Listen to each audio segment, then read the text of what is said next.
Up there? Yeah. Okay. Got it. All right, welcome back to Rise Conference. I'm here with Matthew and Des Gonzales. I have the privilege of being with my family. And, Matt, you shared yesterday, and for those that may have not been tuned in, if you want to just share maybe what you spoke upon, any revelation you want to give them that maybe they weren't able to see. Yeah, if I could just sum up in one statement kind of what Friday night or Thursday night and Friday morning was, is, I love what Matthew says. It says that we are the light of the world. And I love that aspect because when you actually study the concept of light, light is the fastest thing in the universe. It moves at 186,000 miles per second, not per minute, per hour, per second. So what I was talking about this weekend was the fact that as a believer in Christ, we are the light of the world.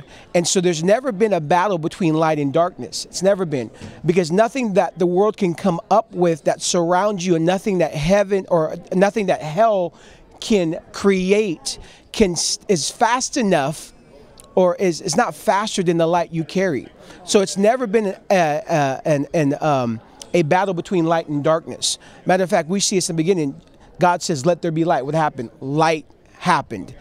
And so as a believer in Christ, I believe our foundation for evangelism is in the mindset of believing that we're the light of the world, that wherever we go, if darkness is reigning, it's not because it's more powerful than light. It's because the light that's there is not speaking.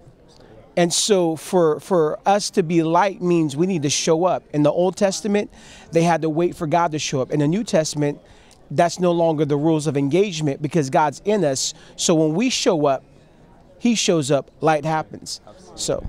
And now I know you touched upon what it looks like to have prophetic evangelism inside of a culture that honors the apostles and the prophets and the fivefold. Now, any advice you'd give to someone that may be at a house or a church or part of ministry that may not recognize the fivefold? Any advice on how to operate in the prophetic evangelism realm? That's good.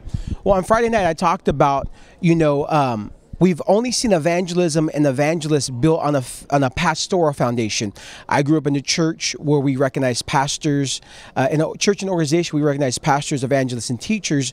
But there wasn't room for the full fivefold of Ephesians 4:11 of apostles and prophets. And I believe we're in a season in the church where we're now going to begin to see evangelists and evangelism built upon the apostolic and prophetic foundation. Now, the question is, what happens if you're in a church organization that doesn't give room for apostles or prophets, or there's not an apostolic or prophetic foundation? Well, I like to say it this way. The foundation in which the church is built, the apostolic and prophetic and the fivefold, was never a pyramid.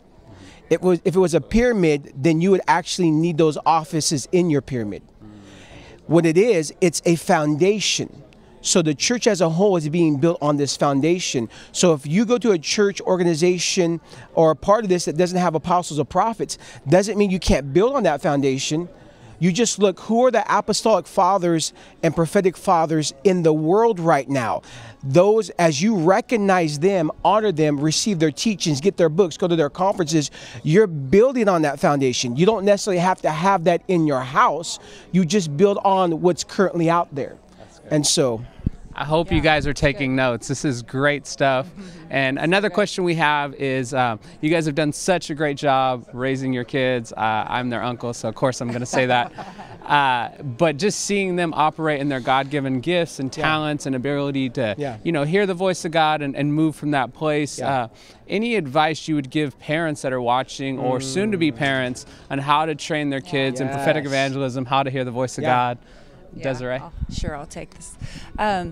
So as a mom, of course I could speak to that. So a lot of times what we do is we try to make it just a part of our lives. We try to, this isn't necessarily an event, right? This is prophetic evangelism and teaching our kids how to, move in the heart of prophetic evangelists is not necessarily an event, but you can make it fun for the kids so it doesn't seem like we're trying to not force it on them, but it becomes their idea. And so the more we can incorporate it in our everyday lives, it becomes their idea. And so we'll just do fun activities or we'll come on kids, like who wants to come walk with me to the mailbox? And we'll just start praying and prophesying over our neighbors as we're walking, you know, and that could lead into, you know, a personal encounter with them and just different things like that. And, you know, I know a lot of times we'll go to a restaurant, and this is just a fun thing for the kids, is before we get there, kids, let's ask God who our waiter or waitress is going to be. Yes. Do you get any details about them? What are their names, or what is it, a boy or girl? Is it, you know, what is their hair color? Just stuff like that. And so it becomes fun. It becomes like, this is awesome to hear God. It is so fun to hear God. And then when it ends up being right, and almost always, at least one of the kids gets it spot on, you could see their faith go, wow, God spoke to me, and they're a part of it, and they're a part of God giving, you know, them a word or us a word, and we get to do it as a family, and it becomes fun. So, and, you know, and I would add this: kids are one of the quickest ways to bring people's walls down. And so sometimes when we go to places, they may not receive prophetic word from us is in the context of prophetic evangelism, but when they're hearing it from one of your kids, it's like the wall comes down. And so that's why we have to make it a family affair. This is amazing. And I know you guys travel as itinerants as well. Yeah. Now, if you would tell the viewers maybe how they can reach you, how to get a hold of you, website, Instagram, any of that information. Well, yeah, you can find that all on our website, MatthewGonzales.com. It's Matthew with 2 T's and Gonzales with an S. Also, my social media handle is Matt Gonzales. And then you can also find my wife there. I don't know what your handle is, but yeah, her name, Desiree Gonzales, Deseree Gonzales. We have fun if you can't tell. Yes. So, yeah, so there it goes. All right. Well, thank you guys for viewing, and we will be back at 1:15. Also, Jordan is single. There is www.christiantingle.com. All right. Well, now that I'm embarrassed, we will be back at 1:15 with Matt Gonzales, Sean Smith, a time of impartation, received by faith, and we hope to see you back here soon. See you later. I knew it was coming.